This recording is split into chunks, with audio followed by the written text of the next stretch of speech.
व्याख्यान का देना है। मैं भी विद्यार्थी, और आपने देखा कि यहाँ मंच से भी उन्होंने यही बात कही आपके बीच में कि मैं विद्यार्थी हूँ और आप सभी विद्यार्थी हैं और मैं आप लोगों से केवल बातचीत करना चाहता हूँ। लेकिन बातचीत कोई बातचीत और बिल्कुल उसी सहज अंदाज में इन्होंने ये बातें कहने की कोशिश की,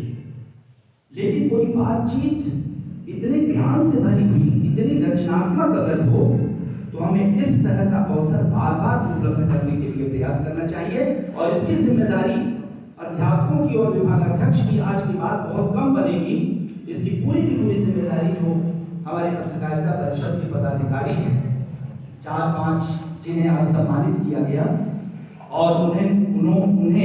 BAJMC और MAJMC का एक जो संयुक्त पत्रकारिता परिषद है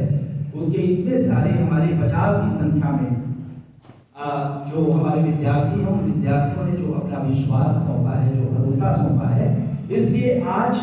उन्हें अपना संकल्प, अपनी परिकल्पना, अपनी समझ कि हम 2 वर्षों तक या 3 वर्षों तक क्या करेंगे, इसका निश्चित तौर पर उन्हें पूरा प्रोग्राम चार्ट आउट करना चाहिए और ये बनाना चाहिए। मैं बात कर रहा था डॉक्टर राजेश सिंह की,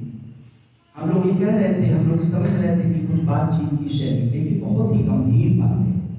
और मैं इसको इसलिए भी रेखांकित करना चाहूँगा डॉक्टर साहब आपकी वक्तव्य को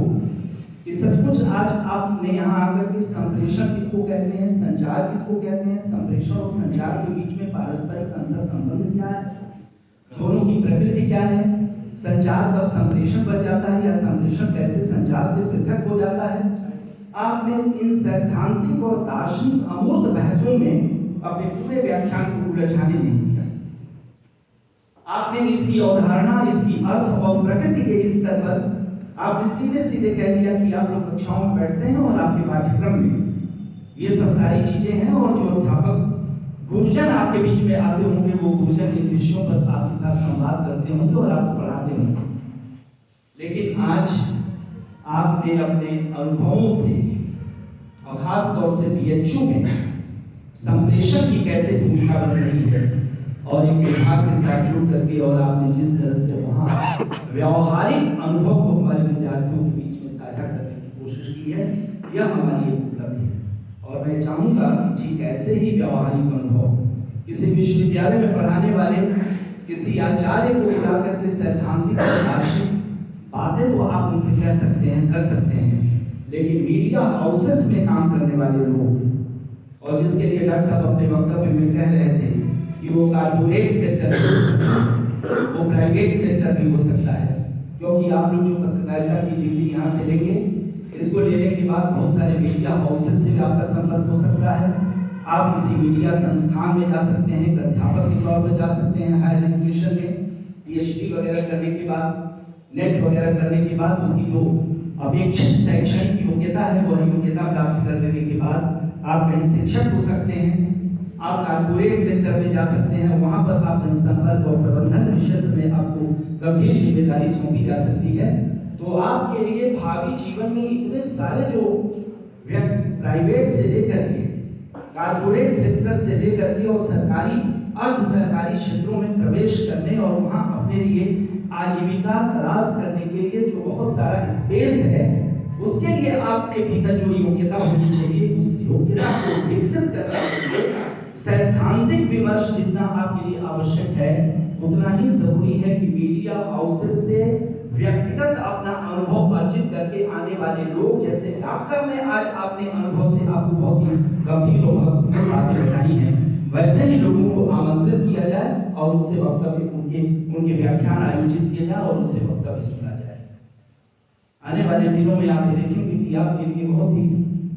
बहुत चुनौती के दिन हैं, क्योंकि जो बहुत मुख्य धारा है पत्रकारिता की, उस मुख्य धारा पर या तो सत्ता प्रतिष्ठानों का पूरी तरह से नियंत्रण है, या तो राजनीतिक सत्ता के नियंत्रण में है, या तो फिर पूंजी प्रतिष्ठानों के नियंत्रण में है। मीडिया हाउसेस की बात मैं कर रहा हूं। और पहले के ऐसा नहीं है कि पूंजी प्रतिष्ठान और सत्ता जो राजनीतिक सत्ता है, उस राजनीतिक सत्ता के एकाधिकार और नियंत्रण में पहले मीडिया हाउसेस नहीं रहते रहे, लेकिन पहले उनमें काम करने वाले पत्रकार नाम के उस बौद्धिक समूह को इतनी स्वायत्तता मिली हुई थी इतनी स्वाधीनता उसको मिली हुई थी कि किसी पूंजीपति के अखबार में काम करते हुए भी, किसी सरकारी अखबार में काम करते हुए भी उसके पृष्ठों पर सत्य के लिए और जनता के लिए वो अपनी जगह तलाश करने जाता था। ये बहुत बड़ी चुनौती और वर्तमान परिदृश्य जो बना हुआ है, उस वर्तमान परिदृश्य से बहुत ज्यादा खुल करके नामवाचक संज्ञाओं का प्रयोग करते हुए, घटनाओं का उल्लेख करते हुए, बहुत ही मूर्त संदर्भों का प्रयोग करते हुए मैं कोई बात नहीं कहना चाहता हूं। वो बात विवादास्पद हो सकती है, क्योंकि सभा में बैठे हुए लोगों